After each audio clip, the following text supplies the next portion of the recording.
Bismillahirrahmanirrahim. Assalamualaikum warahmatullahi wabarakatuh. Waalaikumsalam warahmatullahi wabarakatuh. Bismillah. Alhamdulillah. Allahumma sholli ala sayyidina Muhammad wa ala ali sayyidina Muhammad. Kita bersyukur Ustaz Taufik di pagi hari ini Alhamdulillah. kita akan melaksanakan satu kegiatan yaitu refleksi, coaching refleksi begitu. Jadi saya pada pagi ini berkesempatan untuk mengadakan satu kegiatan dengan salah satu sekolah binaan yaitu SMP Al-Imam Balikpapan gitu. Di Ustaz Taufik selaku kepala sekolah kiranya bisa flashback begitu ya. Ya, Flashback insyaallah. dari program-program yang telah Bapak laksanakan dalam rangka peningkatan mutu pendidikan, terutama di SMP Al-Imam Balikpapan. Yeah. Jadi ketika Ustadz merencanakan ya berbagai kegiatan gitu dalam upaya peningkatan mutu pendidikan, tentunya dimulai dari visi dan misi gitu. Di visi dan misinya SMP Al-Imam itu seperti apa, mungkin Ustadz bisa menceritakan ya. Ya, insya Allah. Supaya apa namanya, ya ini untuk mengingatkan kembali Ya, apa sih betul. visi dan misi dari SMP kita begitu. Oke, monggo. Ya, terima kasih Bapak Nur Hadi selaku pengawas dan pembina kami di SMP Al-Imam Islamic School Balikpapan.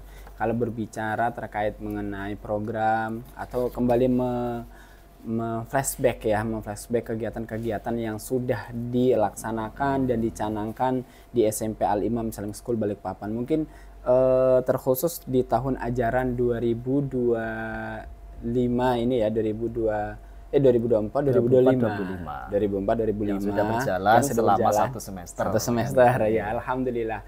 Jadi tentunya dalam dunia pendidikan kita itu harus tahu goals atau tujuannya, sehingga kita bisa membuat sebuah grand design untuk agar tujuan kita itu bisa sampai. Ibarat kalau kita mau manah, kita tahu apa yang mau kita panah, seperti itu. Jadi salah satunya adalah visi misi sekolah. Nah, visi misi sekolah itu sendiri alhamdulillah kami itu yang pertama lakukan dengan cara menganalisis lingkungan, analisis karakter siswa, karakter ciri khas sekolah. Itu apa sih yang menjadi hal penting untuk kita rumuskan, karena visi misi itu kan bisa berubah Pak ya.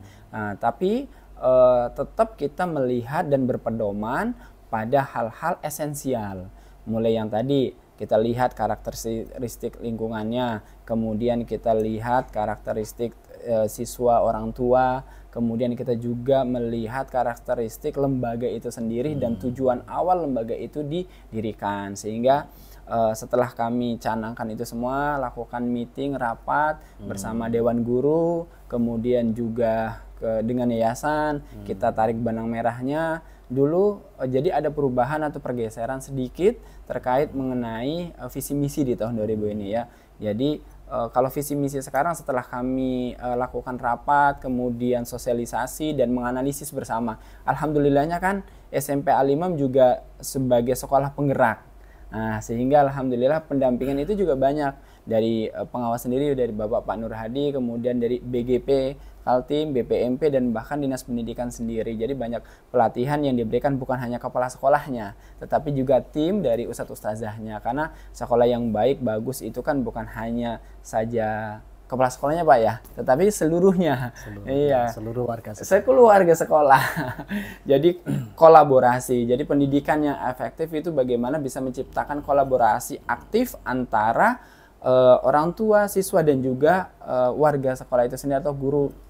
Itu semuanya jika terjadi kolaborasi aktif. Nah, itulah kami lakukan rapat, lakukan pelatihan, kita lakukan perumusan menjadi, sehingga visi kami itu mencetak generasi berprestasi, beriman, bertakwa, peduli lingkungan sesuai dengan Al-Quran dan As-Sunnah. Seperti itu. Nah, itu kami lakukan, kami sosialisasikan bukan hanya kepada dewan guru, kepada siswa, tetapi juga dengan orang tua murid. Orang tua juga. Iya, alhamdulillah. Supaya memahami gitu ya. Juga memahami. Dari di awal kita tahun ajaran baru, biasanya kita ada lakukan MPLS. Nah, sebelum MPLS itu biasanya kita lakukan sosialisasi dengan orang tua. Nah, kalau sebelumnya itu orang tua siswa baru saja, ya kan? Kalau kemarin seluruhnya kita undang. Dari kelas 7, kelas 8, kelas 9, kita undang, kita sosialisasikan terkait mengenai visi misi sekolah, kemudian terkait mengenai program-program sekolah, sehingga terjadi kolaborasi aktif. Ya, seperti kami sampaikan tadi, sekolah atau pendidikan yang baik itu bagaimana menciptakan kolaborasi aktif antara orang tua, siswa, orang tua, dan juga gurunya, dengan warga sekolah, sehingga itu akan maksimal. Jadi bukan antara guru dan siswa. Itu kadang yang jadi PR adalah ketika kolaborasi hanya antara guru sama siswa. Orang tua tidak tahu. Orang tua tidak tahu. Kepala sekolahnya nggak tahu. Misalnya. Jadi itu. SMP Al-Imam ya, dengan kepala sekolah Pak Rofiq, mengenai visi dan misi ini sudah disosialisasikan ya, sehingga menjadi komitmen bersama seluruh warga sekolah, guru, siswa, pendik ya kan, termasuk yang utama adalah orang tua siswa. Ya. Bagus sekali Pak. Jadi kemudian bagaimana penjenengan terhadap perencanaan program gitu ya. Jadi setelah visi dan misi ini ditetapkan, kemudian komitmen dengan visi dan misi itu, kemudian bagaimana penjenengan merencanakan ya program, mewujudkan dari visi dan misi itu ke dalam program, yaitu melalui RKT ya kan, RKAS itu seperti apa di SMP Al-Imam? Kalau di SMP Al-Imam seperti yang tadi sempat kita flashback kembali, setelah kita rumuskan sesuai dengan karakteristik dan lain sebagainya, kita juga meetingkan, dan tentunya kita harus merencanakan secara detail. Jadi kita masukkan ke RKT dan RKAS. Jadi kita itu sumber dana atau sumber pelaksanaan pembiayaan dan sebagainya itu kan dari beberapa sumber, seperti dana BOS, ada dana BOS, juga ada dari yayasan seperti yayasan itu. Ada juga. Nah, dari situ kita meetingkan. Nah, misalnya dari dana BOS ini biasanya kami sosialisasikan kepada guru-guru. Ini dana sekian seperti ini, maka kebutuhan selama 1 tahun itu seperti apa, yang urgent itu seperti apa, peningkatan yang akan kita lakukan itu seperti apa. Jadi pembelanjaan itu kita lakukan seperti itu. Kita misalnya diskusi bagian kurikulum kira-kira kebutuhannya apa. Ya, bagian kurikulum akan mengkoordinir seluruh guru, mencatat misalnya guru matematika, dia yang dibutuhkan itu apa, misalnya untuk mendukung pembelajaran. Nah, kita masukkan di RKAS kita. Kemudian admin ini kita butuh misalnya paper sekian dus misalnya, sekian pack. Nah, itu kita catat semuanya. Kemudian yang kedua, kita juga menganalisis sesuai dengan rapor pendidikannya. Jadi terkait mengenai pelatihan atau peningkatan program. Nah, itu semua kita lakukan di RKT kita dengan, jadi ada beberapa sub. Yang pertama adalah terkait mengenai peningkatan guru, yaitu development programnya. Itu peningkatan guru kita masukkan di perencanaan juga seperti itu. Jadi kira-kira 1 tahun ini kita lakukan pelatihan apa saja, pematerinya dari mana saja, kemudian yang ikut itu siapa saja. Nah, itu kita rencanakan. Itu untuk development, untuk latihan peningkatan kompetensi guru. Karena bagaimanapun kalau kita berbicara terkait mengenai guru, maka ada satu pepatah yang kami pegang, Pak. Faqidu syai' la yu'ti. Seseorang yang tidak mempunyai, dia nggak bisa mengasih, Pak. Jadi guru harus punya dulu. Kalau gurunya nggak punya, gimana mau ngasih siswanya? Kalau ilmunya belum ada. Nah, itu jadi bagaimana agar itu ditanamkan kepada guru-guru kita. Jadi kalian harus terus belajar. Kalau kayak Ki Hajar Dewantara kan belajar sepanjang hayat. Nah itu kita tanamkan dulu sehingga kombel-kombel itu komunitas belajarnya juga berjalan untuk meningkatkan itu. Ya kita masukkan di RKT seperti itu. Itu untuk yang development. Yang tadi juga terkait mengenai perencanaan untuk pembelanjaan seperti itu. Terus terkait mengenai digitalisasi sekolah itu juga kita lakukan. Terkait mengenai untuk ujian kita sudah semuanya berbasis online seperti itu. Kemudian kita punya website sendiri, kita punya portal SMP sendiri seperti itu. Dan juga kita ada namanya weekly report. Ini salah satu juga program kami yang mungkin tidak ada di sekolah-sekolah lain, yaitu rapot mingguan siswa. Nah, rapot mingguan siswa yang kami berikan kepada orang tuanya. Jadi perkembangan siswa itu akan dipantau oleh orang tua per pekan.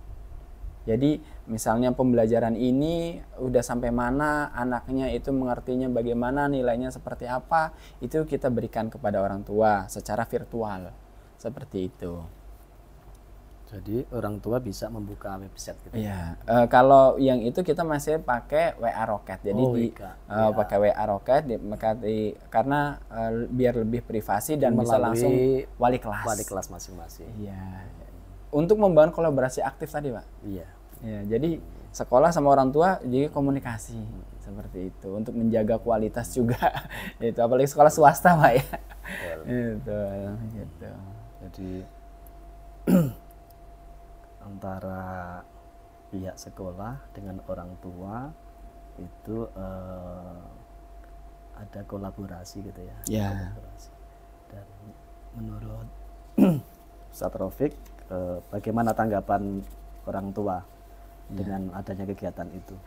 Kalau kita ya kan kita berdasarkan survei juga, kita refleksi kepada wali kelas, kepada orang tua dan sebagainya, itu sangat bagus Bapak.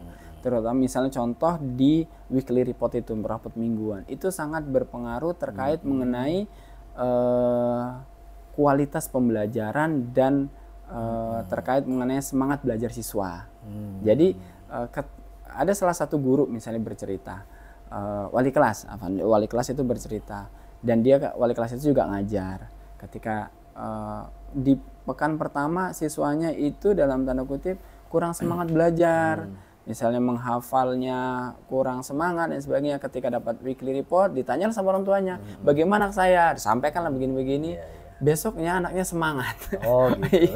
Kan ada feedback. Jadi dua-duanya. Jadi dari sekolah kita memberikan dorongan, dari rumah juga memberikan dorongan. Jadi bagaimana bonding antara sekolah dan rumah itu sejalan. Jangan sampai ada perbedaan. Jadi dengan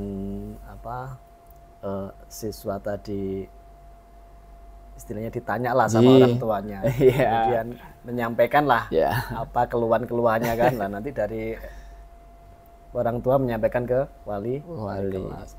Oh, guru saya kurang begini, saya harusnya begini gitu ya. Gitu. Jadi itu. Alhamdulillah ya. Alhamdulillah.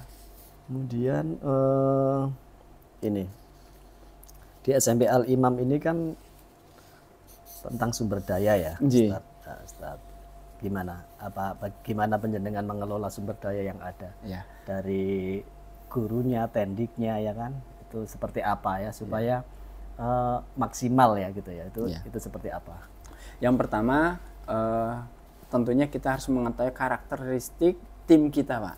Nah, jadi kita harus tahu karakteristik tim kita harus tahu kompetensi tim kita, sehingga di awal itu sudah kami petakan kira-kira apa mengajar apa memegang program apa, seperti itu. Jadi itu kita lakukan dulu, kita adakan survei, kita adakan pelatihan, kita adakan coaching, seperti itu. Nah, coaching ini juga kita adakan coaching berkelanjutan. Jadi bukan hanya kepala sekolah yang melakukan coaching, tetapi juga tim juga ada yang melakukan coaching, baik kurikulum, kesiswaan. Kemudian juga kita melakukan penilaian rekan sejawat. Nah, biasanya kalau penilaian rekan sejawat yang kita lakukan adalah berdasarkan pada program yang telah dilaksanakan. Ya, kita evaluasi bersama. Jadi sistem kekeluargaannya juga sangat tinggi. Itu bagaimana agar bisa berjalan dengan baik. Intinya kalau misalnya dia berat, kita bantu bersama-sama. Ada ringan, ya kita ringan bersama-sama. Itu yang kita tanam kepada guru-guru. Nah, dari analisis itu semua, maka kita akan dapatin biasanya Pak. Dapatin, oh ini kuatnya di sini, ini lemahnya di sini. Maka program developmentnya atau teacher development programnya itu untuk peningkatannya sesuai dengan yang perlu ditingkatkan. Kan 4 kompetensi wajib yang harus dimiliki guru, yaitu sosial, kemudian kepribadian, profesional, pedagogik.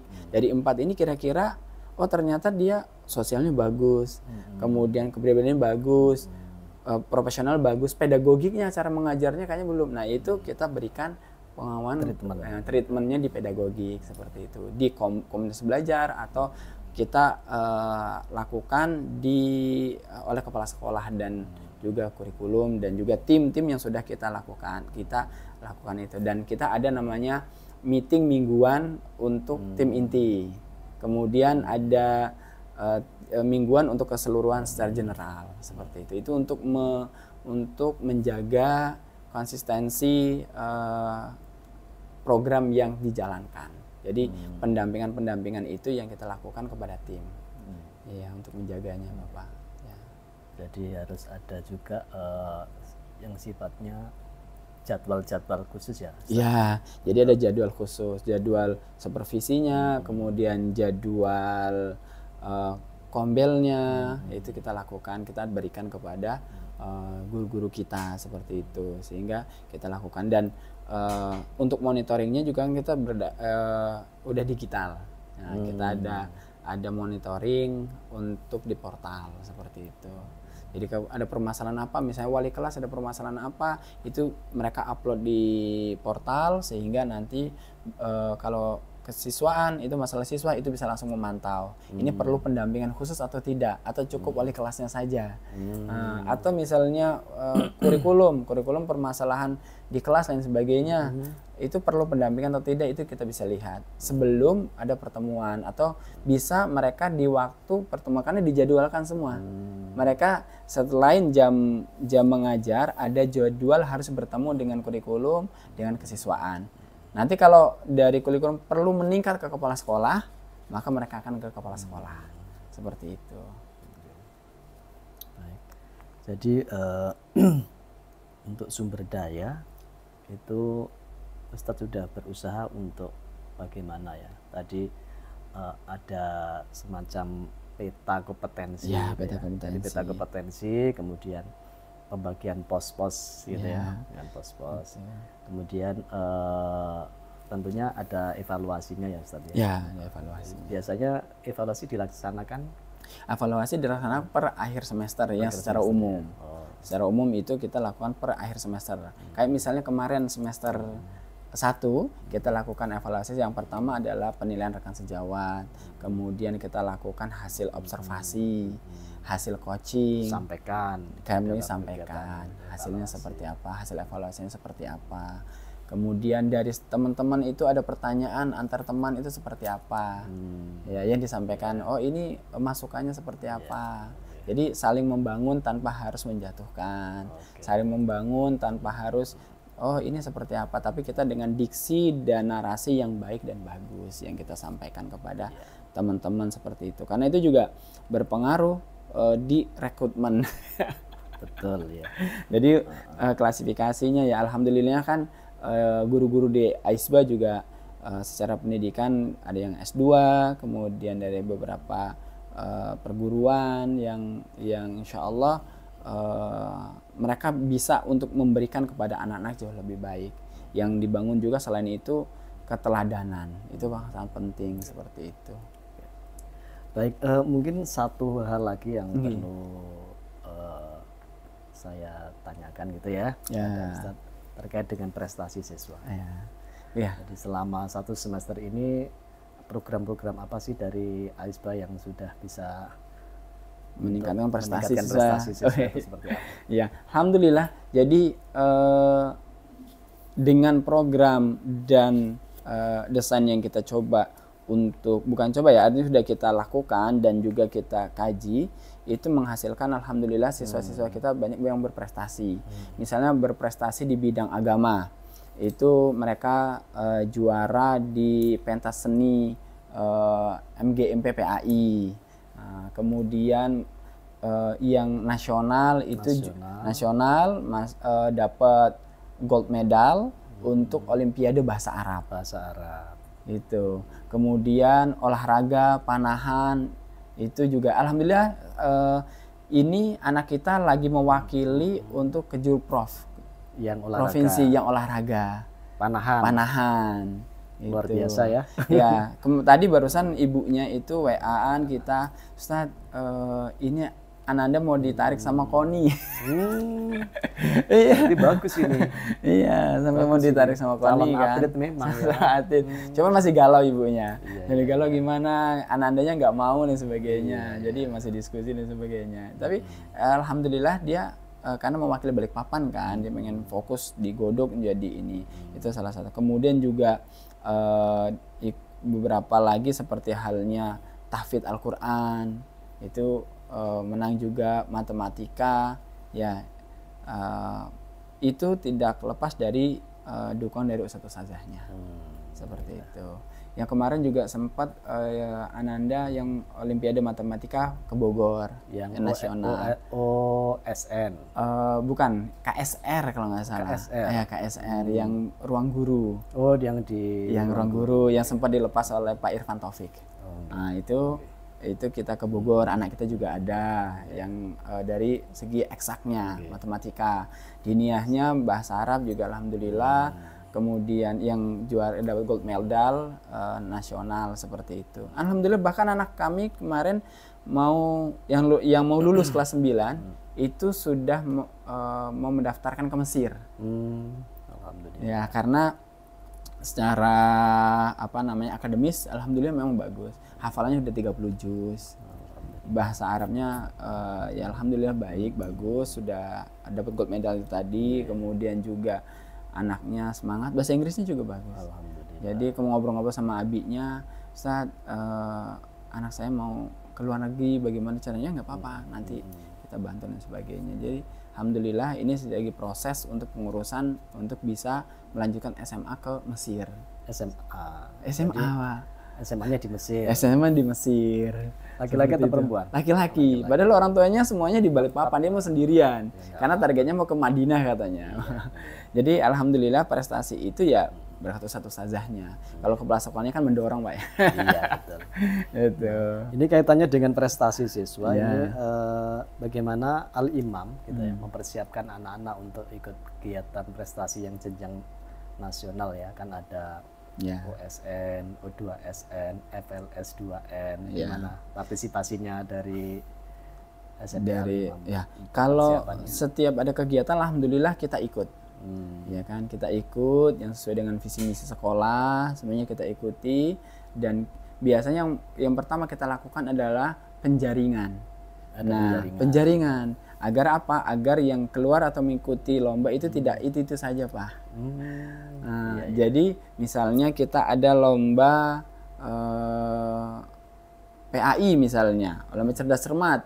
Itu yang ingin mendaftarkan, misalnya ada kelompok 3 kelompok, silahkan untuk bikin kelompok daftar. Nanti sekolah itu akan screening, dites mana yang lolos. Nah, mereka lah yang akan kita kirim. Jadi di sekolah sendiri mereka harus berkompetisi dulu di sekolah. Iya, kompetisi di sekolah baru kita lakukan. Nah, setelah kita tentukan baru kita dampingi. Iya. Kayak kemarin alhamdulillah dari beberapa tahun yang lalu juga sampai sekarang kita selalu megang untuk lomba sekolah sehat. Sekolah sehat, juara baik cerdas cermat terkait mengenai kesehatan, terus yang dokter cilik untuk penyuluhan. Nah, lomba penyuluhannya juara juga alhamdulillah. Jadi dia kalau dapat kepercayaan dari Puskesmas untuk mewakili Puskesmas Damai.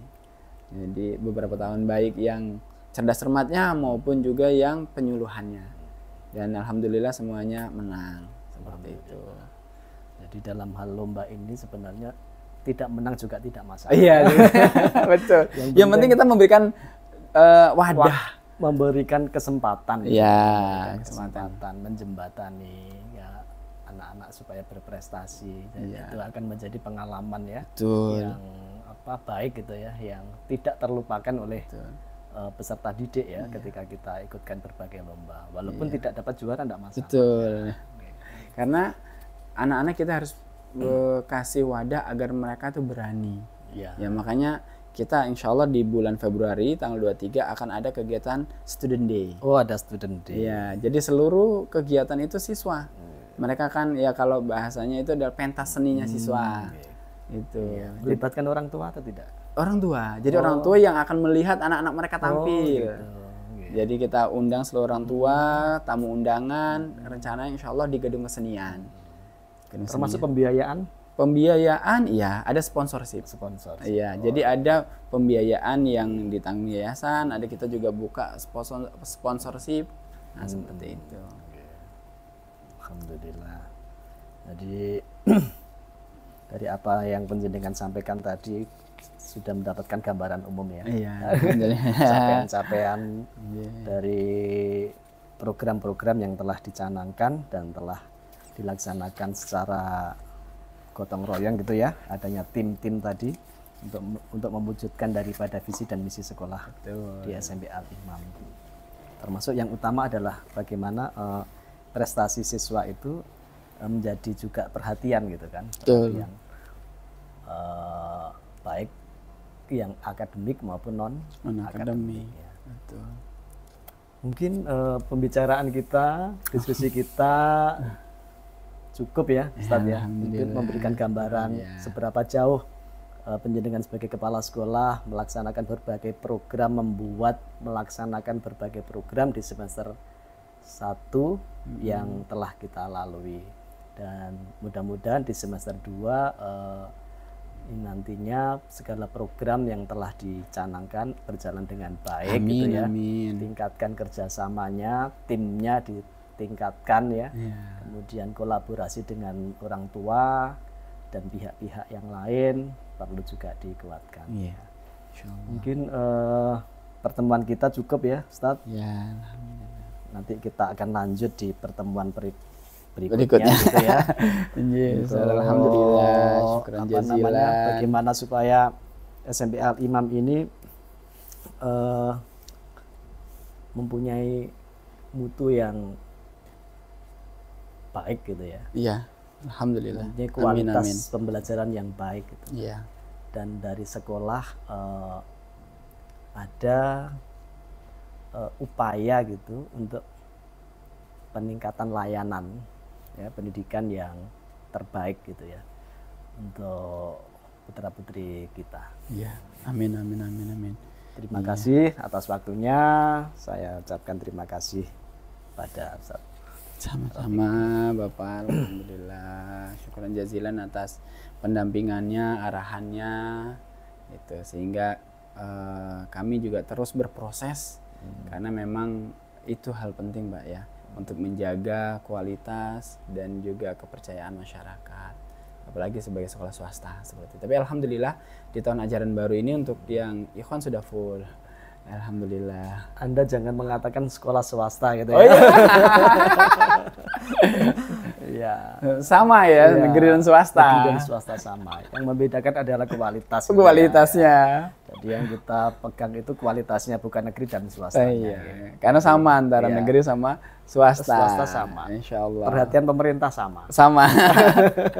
Iya. Hanya labelnya saja. Iya, labelnya. Iya. Cuman memang bagaimana agar branding itu bisa dimaksimalkan. Ya, branding sekolahnya dimaksimalkan sehingga masyarakat, oh ada Al-Imam seperti itu. Alhamdulillah. Seperti itu.